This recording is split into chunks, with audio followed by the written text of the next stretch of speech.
اعوذ باللہ من الشیطان الرجیم بسم اللہ الرحمن الرحیم. ڈیئر اسٹوڈنٹس، ہم نے ڈیمانڈ کا ٹاپک پڑھ چکے تھے، تو میں نے آپ کو وہاں پہ ایک بات بولی تھی کہ ڈیمانڈ اور سپلائی جو ہے ان دونوں کا آپس میں بہت گہرا تعلق ہے.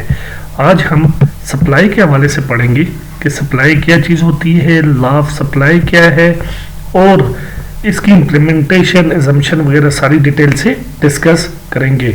تو ڈیئر اسٹوڈنٹس، رب زدنی علما کی دعا کے ساتھ ہم آج کا اپنے ٹاپک کا آغاز کرتے ہیں. تو ہمارا جو موضوع ہے وہ سپلائی کا ہے. ڈیئر اسٹوڈنٹس، سپلائی کو اردو میں رسد کہتے ہیں. تو معاشیات میں رسد سے مراد کسی شے یا خدمت یعنی سروسز کی وہ مقدار ہے جو فروخت کنندگان ایک مخصوص قیمت پر ایک مخصوص وقت میں فروخت کے لیے پیش کرنے پر تیار اور قابل ہوں. سپلائی کہلاتا ہے. اب سپلائی کو دیکھتے ہیں. سپلائی سلائیڈ میں کیا دے رہے. Supply is a fundamental economic concept. Economic کا بنیادی کنسپٹ ہے that describe the quantity of goods or services that producers are willing to offer to buy in a marketplace to buyers in a marketplace. یعنی جو آپ کا supplier ہوتا ہے وہ اشیاء اور خدمات بائرز کو، خریداروں کو آفر کرتا ہے مارکیٹ کے اندر ایک خاص قیمت پر. Supply can relate to the amount available at a specific price or the amount available across a range of price when displayed on a graph. اسی طرح ہم رسد کے حوالے سے یہ بھی کہہ سکتے ہیں کہ رسد وہ مقدار ہے جو پیدا کار یعنی پروڈیوسرز یا فروخت کنندگان یعنی سیلرز کسی شے کی مختلف قیمتوں پر فروخت کرنے کے لیے تیار ہوں. کوئی بھی ایک چیز کو مختلف قیمتوں پر بیچنے کے لیے جب پیدا کار، پروڈیوسر یا فروخت کنندہ سیلرز راضی ہوں تو وہ سپلائی کہلاتی ہے. ڈیئر اسٹوڈنٹس، یہ کلوزلی ریلیٹ کرتی ہے ڈیمانڈ کے فار اے گڈ اور services at a specific price. چونکہ تمام فرمز کا یا تمام پروڈیوسرز بزنس کا بنیادی مقصد جو ہوتا ہے وہ پروفٹ کو میکسیمائز کرنا ہوتا ہے، اس لیے پروڈیوسر جو ہیں اس کی پرائسز کو رائز بھی کرتے ہیں according to the market situation. Dear students, اب ہم ہسٹری آف سپلائی کے دیکھتے ہیں کہ سپلائی کی ہسٹری سٹارٹ کہاں سے ہوئی تھی. Father of economy Adam Smith, جنہوں نے اپنی ایک ویل نون کتاب لکھی تھی an inquiry into the nature and causes of the wealth of nation, جو 1777 میں پبلش ہوئی تھی، انہوں نے بھی سپلائی کا ذکر کیا تھا. اور اسی طرح جو گرافیکل ریپرزنٹیشن ہے وہ الفریڈ مارشل نے 18ویں صدی میں یعنی 1800 کے بعد اپنی جو کتاب ہے پرنسپل آف اکنامکس میں الفریڈ مارشل نے سپلائی کی گرافیکل ریپرزنٹیشن پیش کی تھی. ڈیئر اسٹوڈنٹس، اب ہم کیلکولیٹنگ آف سپلائی دیکھتے ہیں کہ سپلائی کو کیلکولیٹ کیسے کیا جاتا ہے. سپلائی کے لیے جو فارمولا ہے کیو ایس بنتا ہے یونٹ سپلائیڈ یا quantity supplied equal to X quantity of unit. X بنتا ہے کوانٹٹی آف یونٹ اور وائی جو ہے آپ کے پاس Y into P, Y level of activity in the market اور P price of each unit ہے. یہ آپ کو ڈیٹیل میں ڈسکس کیے گئے ہیں، آپ یہاں سے دیکھ لیجئے اس فارمولے کو. اس فارمولے کے تحت سپلائی کو کیلکولیٹ کیا جاتا ہے. ڈیئر اسٹوڈنٹس، اب سپلائی الاسٹکسٹی پہ آتے ہیں کہ سپلائی کی الاسٹکسٹی کیا چیز ہوتی ہے. جس طرح ہم نے ڈیمانڈ کی الاسٹکسٹی پڑھی تھی، اسی طرح سپلائی کی الاسٹکسٹی بھی ہے. سپلائی کو ہم رسد کہتے ہیں اور الاسٹکسٹی کو لچک کہتے ہیں. تو رسد کی لچک سے کیا مراد لی جاتی ہے کہ قیمت میں تبدیلی کے نتیجے میں رسد کی مقدار کس حد تک متاثر ہوتی ہے. یعنی آپ یہ بھی کہہ سکتے ہیں کہ قیمت میں معمولی سی تبدیلی سے رسد میں زیادہ یا کم تبدیلی آتی ہے. اسی کو سپلائی آف الاسٹکسٹی یا سپلائی الاسٹکسٹی کہتے ہیں. ہم یوں بھی کہہ سکتے ہیں کہ رسد کی لچک اس تناسب کو کہتے ہیں، یعنی اس پروپورشن کو کہتے ہیں جس سے یہ معلوم ہوتا ہے کہ قیمت کی تبدیلی سے، یعنی پرائس میں چینج ہونے سے رسد کی مقدار میں کتنی تبدیلی آتی ہے۔ Price elasticity measure how the quantity of goods available will respond to a change in the unit price. An elastic supply means that a small change in market price will result in a relatively large change in the availability of that goods from suppliers. اب ان elastic کی بات کر رہا ہے کہ ان elastic کیا ہوتی ہے؟ ان الاسٹک مین تبدیل نہ ہونا، الاسٹک مین لچک، ان الاسٹک مین لچک کا نہ ہونا۔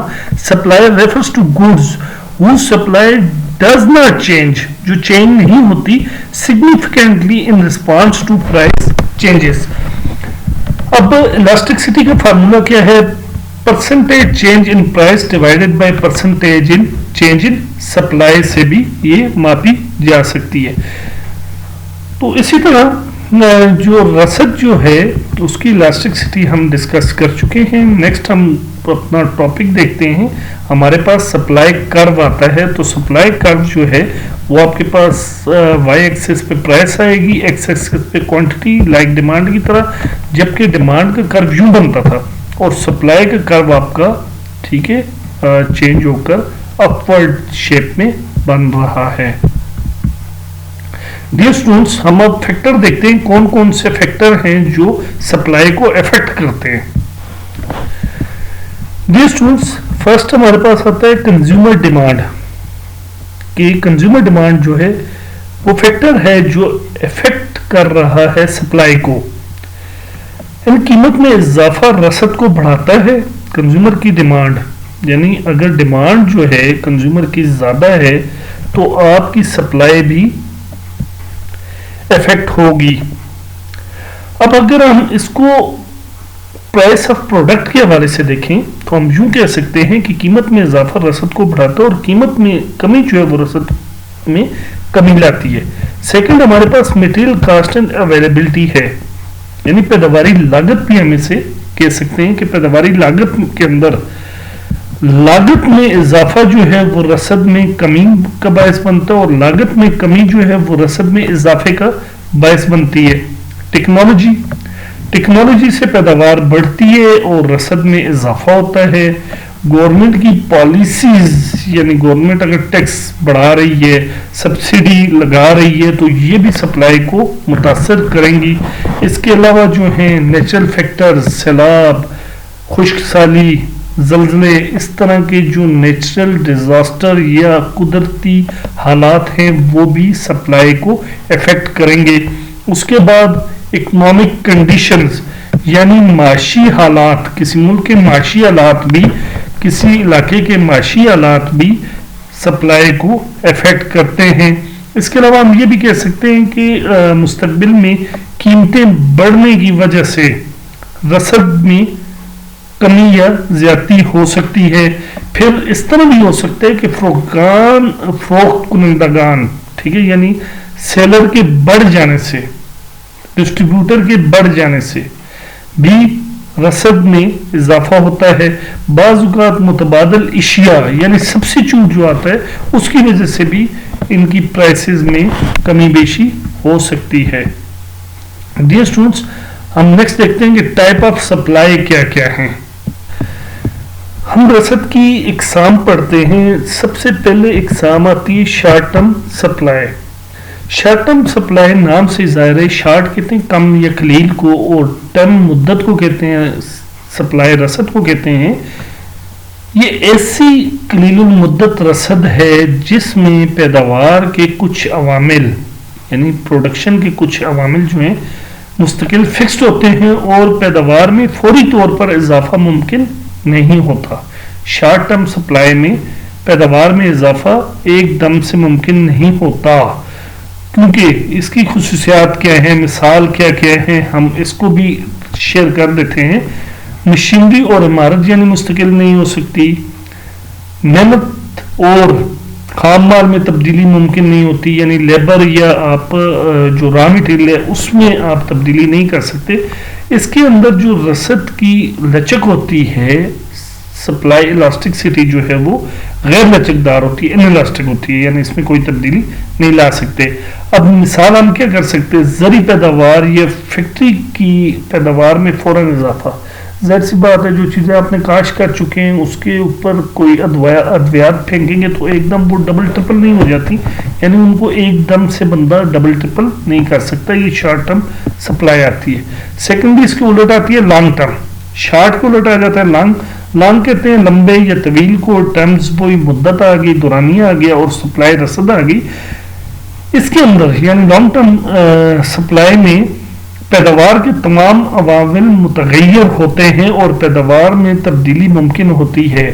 یعنی یہ بالکل الٹ آ جاتی ہے شارٹ ٹرم میں تبدیلی ممکن نہیں ہے، لانگ ٹرم میں آپ تبدیلی کر سکتے ہیں. یعنی شارٹ ٹرم سپلائی کے لیے اب آپ نئی مشینری تو نہیں خرید سکتے، نئے ملازم تو نہیں بھرتی کر سکتے، وہ تو سارا آپ کو نقصان ہے. لیکن لانگ ٹرم آپ کو پتہ ہے کہ یہ آپ کو بہت زیادہ عرصے تک فائدہ دے گی، تو آپ نئی مشینریاں لگاتے ہیں، نئی فیکٹریاں لگاتے ہیں، اور یہ لچک دار طلب رسد ہوتی ہے.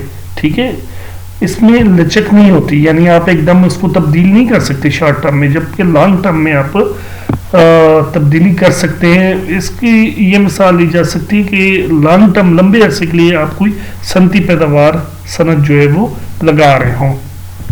تھرڈ ہمارے پاس آتی ہے جوائنٹ کہتے ہیں مشترکہ کو. ٹھیک ہے، یعنی دو سے زیادہ جو ہے وہ اشیاء یک وقت حاصل ہوں.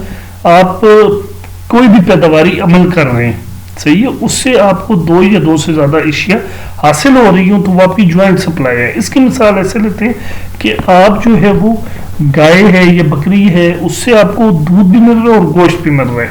اسی طرح آپ گنے سے چینی یا گڑ بھی بنا سکتے ہیں، اور آپ جو تیل لاتے ہیں اس سے ڈیزل، پیٹرول، مٹی کا تیل، موبل آئل وغیرہ وغیرہ یہ چیزیں بنا سکتے ہیں. اب ہم یہ بھی اس کی خصوصیات کے حوالے سے بھی ڈسکس کر لیتے ہیں کہ یہ اشیاء ایک ساتھ پیدا ہوتی ہیں. مثال کے طور پہ آپ نے گندم کاشت کی ہے تو آپ کو اس سے چارہ بھی مل رہا ہے، بھوسا بھی مل رہا ہے، اور گندم بھی مل رہی ہے. بھوسا جانوروں کے کھانے کا ہے اور گندم جو ہے وہ انسانوں کے کھانے کی ہے. یعنی جوائنٹ سپلائی میں ایک تیر سے آپ دو شکار کر رہے ہوتے ہیں. ہمارے پاس چوتھے نمبر پہ آتا ہے مارکیٹ سپلائی. مارکیٹ سپلائی سے مراد یہ ہے کہ کسی شے کی تمام جتنے بھی فروخت کنندگان کی جانب سے اور سیلرز کی جانب سے پیش کی جانے والی رسد کا مجموعہ، ٹھیک ہے، مارکیٹ سپلائی کہلاتا ہے. اب ہم اس کو یوں بھی کہہ سکتے ہیں کہ ایک منڈی ہے، اس میں 100 دکاندار ہیں. یعنی ایک بازار ہے، مارکیٹ ہے، منڈی ہے، اس میں 100 دکاندار ہیں. تو ان 100 دکانداروں کی کل اکٹھی سپلائی کو، یعنی ان تمام کو جمع کر کے جو آپ کہتے ہیں وہ آپ کے پاس مارکیٹ سپلائی کہلاتی ہے. اس کو ہم یہ بھی کہہ سکتے ہیں کہ یہ انڈیویجول سپلائی، اس کے الٹ انڈیویجول سپلائی آ جائے گا. انڈیویجول سپلائی سے مراد ایک آدمی کی سپلائی ہے، ایک دکاندار کی سپلائی ہے، اور اس بازار میں، اس مارکیٹ میں موجود 100 آدمیوں کی جو سپلائی ہے وہ مارکیٹ سپلائی ہے.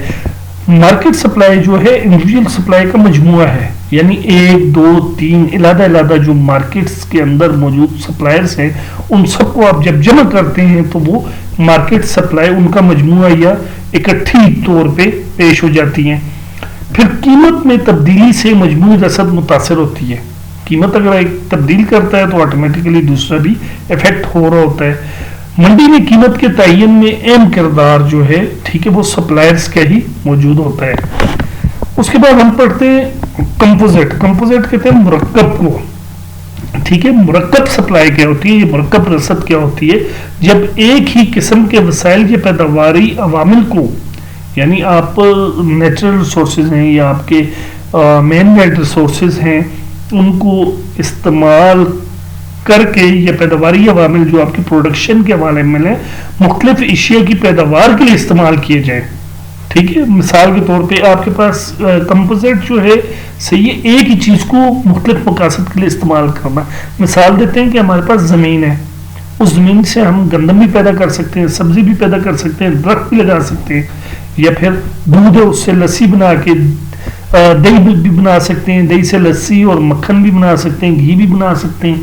ٹھیک ہے، یعنی ایک ہی چیز جو ہے ہماری مختلف قسم کی پیداواری صلاحیتیں دے رہی ہوتی ہے، یا مختلف قسم کی ایک ہی چیز سے ہم چیزیں پروڈیوس کر رہے ہوتے ہیں۔ ڈیئر اسٹوڈنٹس،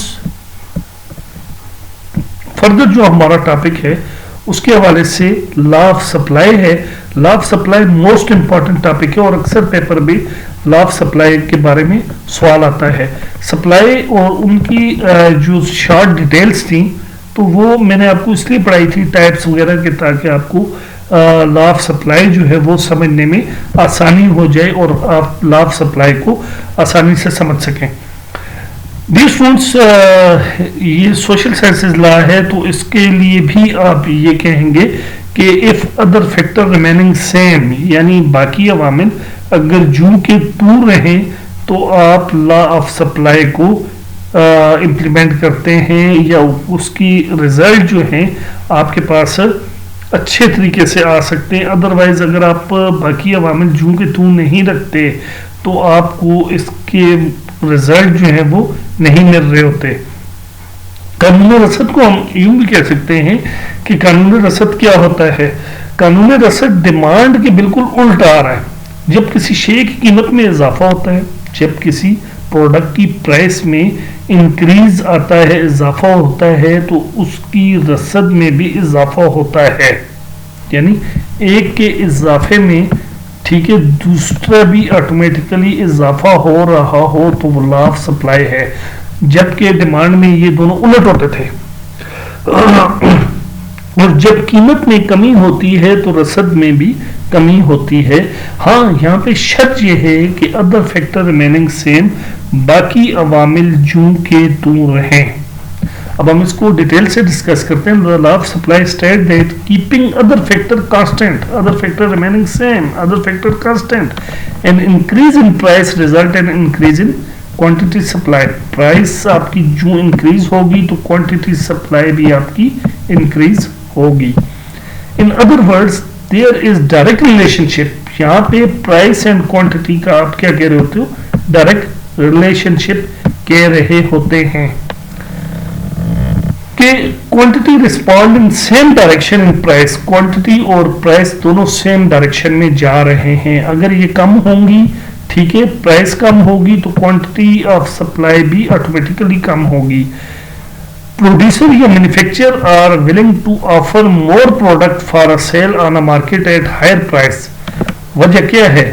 ٹھیک ہے، وجہ یہ ہے کہ وہ نفع کمانا چاہتے ہیں۔ کاروبار کا بنیادی مقصد، سپلائر کا، پروڈیوسر کا بنیادی مقصد کیا ہوتا ہے؟ انکریز دا پروفٹ اور maximisation the profit. Increase production as way of increasing profit. یہ آپ کو یہاں پہ بتا بھی دیا ہے کہ آپ کی پروفٹ انکریز ہونے کی وجہ سے، آپ پروڈکشن انکریز ہونے کی وجہ سے آپ کا پروفٹ بھی انکریز ہوتا ہے۔ ان شارٹ میں ہم لا آف سپلائی دیکھتے ہیں، ٹھیک ہے، is a positive relationship, positive relation ہے۔ دیکھیں ایک بھی انکریز ہو رہا ہے، دوسرا بھی ایک ڈیکریز ہو رہا ہے، دوسرا بھی ڈیکریز ہو رہا ہے between quantity supply and price, and is there reason for upward slope of the supply کرو۔ سپلائی کرو جو ہے وہ اپورڈ سلوپ کر رہا ہوتا ہے، یعنی اوپر کی طرف بڑھ رہا ہوتا ہے۔ وجہ کیا ہے؟ وجہ یہ ہے کہ پرائس بڑھنے سے کوانٹٹی آف سپلائی بھی بڑھ رہی ہوتی ہے، یہ کوانٹٹی آف سپلائی کے انکریز ہونے سے پرائس پہ بھی ایفیکٹ آ رہا ہوتا ہے پازیٹیو۔ ڈیئر اسٹوڈنٹس، اب ہم جیسے ہم نے ڈیمانڈ اور ڈیمانڈ کے اندر ڈسکس کیا تھا کہ فردر فیکٹر ریمیننگ سیم، یہ ایکسیپشنز کیا کیا ہیں لا آف سپلائی کی، تو لا آف سپلائی کی ہم ایکسیپشنز کو اب پڑھتے ہیں۔ فرسٹ ایکسیپشن جو ہے بزنس کلوئر۔ لیکن ڈیئر اسٹوڈنٹس، بزنس کلوئر پڑھنے سے پہلے ہم یہ ڈسکس کر لیتے ہیں کہ جیسا کہ ہم نے قانون رسد میں یہ پڑھا ہے کہ قیمت میں اضافے سے رسد بڑھتی ہو اور قیمت میں کمی سے رسد کم ہو جاتی ہے، بشرطے کہ باقی حالات جو کہ تو رہیں یا باقی عوامل جتنے بھی ہیں وہ ایک جیسے یا یکساں رہیں۔ لیکن پریکٹیکل لائف میں سم ٹائم ایسے حالات بھی ہوتے ہیں جہاں یہ قانون لاگو نہیں ہوتا۔ تو وہ کون کون سی صورتیں ہیں جہاں پہ یہ رسد کے ٹھیک ہے لا جو ہے وہ اپلیکیبل نہیں ہو رہا ہوتا. تو اس میں سب سے پہلے ہم پڑھ رہے ہیں بزنس کلوئر یعنی کاروبار بند ہو. جب کسی صنعت یا کاروبار کو بند کرنے کا خطرہ لاحق ہو تو فروخت کنندگان قیمت کم ہونے کے باوجود زیادہ مال فروخت کرنے کی کوشش کرتا ہے. یعنی وہ یہ کہتا ہے کہ میرا کاروبار بند ہونے والا ہے یا ان فیوچر اس کی ڈیمانڈ نہیں رہے گی یا آپ نے قرضوں کی ادائیگی کرنی ہے یا نقصان کم کرنا ہے تو اس صورت میں آپ کیا کریں گے کم قیمت پہ بھی چیزیں بیچیں گے. یعنی آپ کا یہاں پہ لا آف سپلائی 100% اپلیکیبل نہیں ہو سکتا. تو اب ہم یہ بھی کہہ سکتے ہیں کہ انکنٹرولیبل پروڈکٹس بعض اوقات بے قابو پروڈکٹس یعنی جس کو آپ کنٹرول نہیں کر سکتے تو وہ انسان کے مکمل اختیار میں نہیں ہوتی. یعنی وہ قدرتی عوامل ہوتے ہیں جس طرح زرعی اجناس ہے یا مچھلی آتی ہے یا پھل آتے ہیں تو وہ ان کے گل سڑ جانے کا خراب ہونے کا بھی خطرہ ہوتا ہے. تو چاہے قیمت کم ہو یا زیادہ پیداوار میں فوری تبدیلی ممکن نہیں ہے اس لیے رسد قیمت کے یہاں پہ تابع نہیں ہوتی. پھر مونوپولسٹک انڈسٹریز جو ہیں اجارہ داری والی یعنی مناپلی ہوتی کیا ہے کہ ایک ہی بندہ اس پورے علاقے میں اس پورے ملک میں وہی پروڈکٹ پیدا کر رہا ہو اس کے علاوہ اور کوئی نہ ہو. جس طرح وابڈا ہے سوئی گیس ہے پاکستان میں پہلے پی ٹی سی ایل تھا تو اس کی مناپلی توڑنے کے لیے پھر موبائل آ گئے. آئی ہوپ کہ مناپلی آپ سمجھ گئے ہوں گے. تو مناپلی جو ہے وہ صنعت کے اندر کسی بھی انڈسٹری کے اندر صرف ایک کنندگان ہوتا ہے جو قیمت اور رسد دونوں کو کنٹرول کر رہا ہوتا ہے.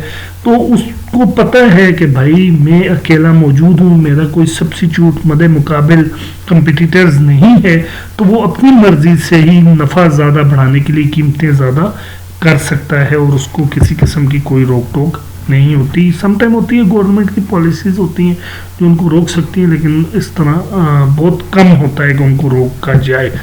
پھر اس کے بعد خراب ہونے والی اشیاء پریشیبل گوڈز ہیں جیسے دودھ سبزیاں پھل انڈے وغیرہ.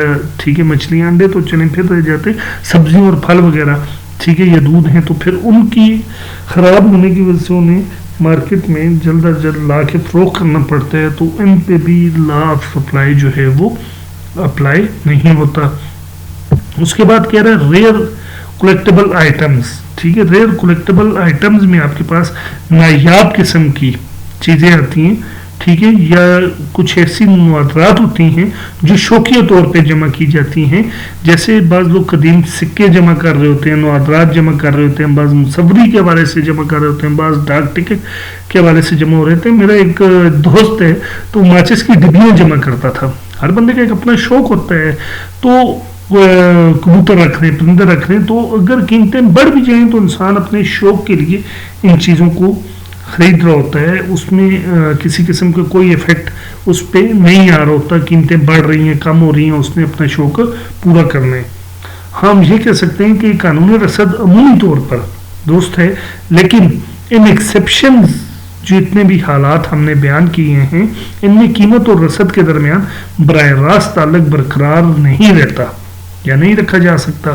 اس لیے معاشی تجزیے میں ان جو ایکسیپشنز ہیں کو سمجھنا نہایت ضروری ہے. جی اسٹوڈنٹس ہم limitation and factor affecting the law of supply کون کون سی ایسی حدودیں ہیں جو اور فیکٹرز ہیں جو لا آف سپلائی کو افیکٹ کر رہے ہوتے ہیں. ڈیئر اسٹوڈنٹ ہم نے رسد کی ڈیفینیشن پڑھی تھی کہ رسد جو ہے وہ یہ قانون رسد لا آف سپلائی جو ہے ہمارے پاس لا آف سپلائی میں جب بھی قیمت میں اضافہ ہوتا ہے تو رسد میں بھی اضافہ ہوتا ہے. قیمت میں کمی ہو تو رسد میں بھی کمی ہوتی ہے بشرطے دیگر عوامل یکساں رہیں. لیکن پریکٹیکل لائف میں عملی زندگی میں بہت ساری ایسی چیزیں ہیں جو اس کو افیکٹ کر رہی ہوتی ہیں. ان میں ہمارے پاس کاسٹ آف پروڈکشن اور وغیرہ وغیرہ یہ 5 پوائنٹ ہے تو ہم ان کو ڈیٹیل سے ڈسکس کرتے ہیں. ٹائم بھی ہمارے پاس کافی ہو گیا لیکچر کا. میری کوشش یہ ہوتی ہے کہ میں آپ کو 20 منٹ 15 منٹ کے درمیان لیکچر ختم کروں تو اس کے اندر تمام چیزیں آپ کو بتا دوں تاکہ آپ کم وقت میں آسانی سے زیادہ چیزیں سیکھ سکیں.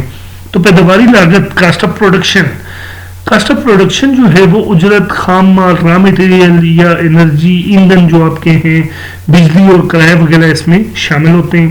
کاسٹ آف پروڈکشن یعنی کوئی بھی چیز بنانے پر جتنی چیزیں آپ کی لاگت آتی ہے صحیح ہے، اس کے اندر مزدور کی اجرت بھی آ رہی ہوگی، خام مال بھی آ رہا ہوگا، بجلی بھی لگ رہی ہے، پھر جو آپ کے پاس کرایہ بھی اس میں شامل ہوتا ہے، تو یہ تمام چیزیں اس میں شامل ہو جاتی ہیں۔ اسی طرح اگر پیداواری لاگت بڑھ جائے تو فروخت کنندگان زیادہ مقدار فراہم نہیں کر پاتا، یعنی بعض ایسی چیز ہوتی ہے جن کی پروڈکشن کے دوران کاسٹ زیادہ آ رہی ہوتی ہے، تو کوشش یہ ہوتی ہے پروڈیوسر کی کہ وہ ان چیزوں کی زیادہ سے زیادہ سپلائی نہ کرے۔ اگر لاگت میں تبدیلی ہو تو قیمت کے باوجود رسد تبدیل ہو جاتی ہے، اس طرح قانونی رسد جو ہے وہ محدود ہو جاتا ہے، یعنی اس کی لیمیٹیشنز یہاں پہ آ جاتی ہیں۔ پھر اس کے بعد ٹیکنالوجیکل چینجز کی بات آتی ہے سیکنڈ کی، تو ٹیکنالوجی جو ہے وہ جدید جو ٹیکنالوجی یا ذرائع استعمال کیے جاتے ہیں ان سے لاگت کم آ رہی ہوتی ہے اور چیزیں زیادہ سے زیادہ پیدا ہو رہی ہوتی ہے، تو ہم کہہ سکتے ہیں کہ پرائس میں تبدیلی کے بعد رسد جو ہے وہ بڑھ جاتی ہے، جو قانون رسد کی شرائط کو متاثر کر رہی ہوتی ہے۔ پھر ٹیکسز، گورنمنٹ کی آمدنی کا جو بنیادی ذریعہ ہے وہ ٹیکسز ہی ہے، یہ آپ کے پاس ٹیکسز آ رہا ہے، تو ٹیکسز جو ہے وہ پیداواری لاگت میں اضافہ کر دیتے ہیں، یعنی آپ نے ایک چیز بنائی ہے 100 روپے اس کی کاسٹ آئی ہے، گورنمنٹ نے اس پہ 100% ٹیکس لگا دیے، تو اب آپ ظاہر سی بات ہے 100 روپے کی چیز آپ نے بنائی ہے 100، اس پہ ٹیکس آپ نے گورنمنٹ کو جمع کرنا ہے 100، تو آپ اس کو 200 میں ہی سیل کریں گے، تو ٹیکسز کی وجہ سے بھی رسد میں تبدیلی ہو سکتی ہے، قانون رسد جو ہے وہ متاثر ہو رہا ہوتا ہے۔ اس کے بعد لیجسلیشن ہے قانون سازی، حکومت کی جانب سے طلب یا رسد پر جو قانون بنائے جاتے ہیں، یہ پیداواری قانون یعنی پروڈکشن لاز بنا رہی ہوتی ہے، جس طرح امپورٹ اینڈ ایکسپورٹ کے حوالے سے کنٹرول کر رہی ہوتی ہے حکومت، تو یہ قوانین جو ہیں یہ ڈائریکٹ رسد اور طلب دونوں چیزوں پر یا پیداوار اور رسد پر بھی متاثر ہو رہے ہوتے ہیں۔ جیسے منیمم ویج ایکٹ ہے آج کل، جس طرح کے پی کے میں کم از کم تنخواہ جو ہے وہ 40,000 8 گھنٹے مزدور کی، اور پرائیویٹ سیکٹر کوئی بھی ہے، خواہ اسکول ہے کالج، اس میں یا جو ماحولیاتی قانون بنائے جاتے ہیں پانی کو آلودگی سے بچانے کے لیے، ہوا کو یا انوائرمنٹ کو آلودگی سے بچانے کے لیے وغیرہ وغیرہ، یہ تمام چیزیں بھی لا آف سپلائی پہ افیکٹ کر رہی ہوتی ہے، اسے محدود کر رہی ہوتی ہے۔